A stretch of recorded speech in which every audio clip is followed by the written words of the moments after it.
Allô? Allô, i Olivia io? Ie, tsy abakana nga io zafady? Ie, izy misy ity ka. Ie ka, sy zany fa iaho misy problème Olivia. Ino problema tsy abakana? Sy zany fa nisaraky ahy amy sipako. Fa ino no nampisaraka anareo? Sy zany fa hitanao zany iaho magnanognano j'adore sarinao. Da nisaraky ahy, hitany raha da nisaraky ahy.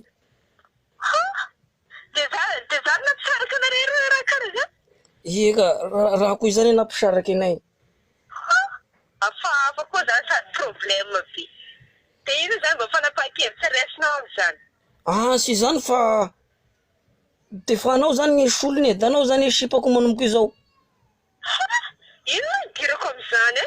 Problème anareo roa any ke za hiditra amy raha karaha zany?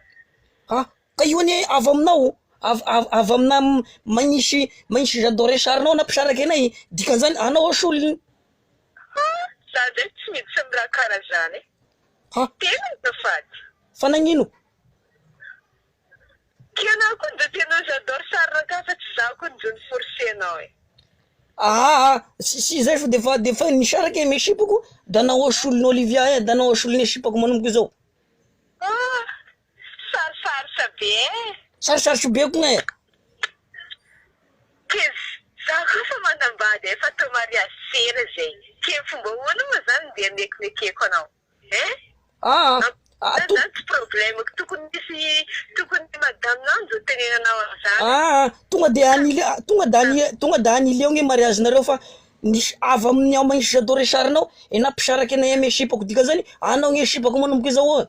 Pisaraka anay amy vadiko anao zany tsy mety raha tonga zany tsy abakena. Defa izy zay Olivia e, agnahitako anao hariva.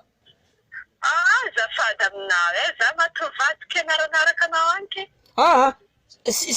Defa izy zay, defa anao ny solony sipako manomboka izao e. Tsy mety aminakahy za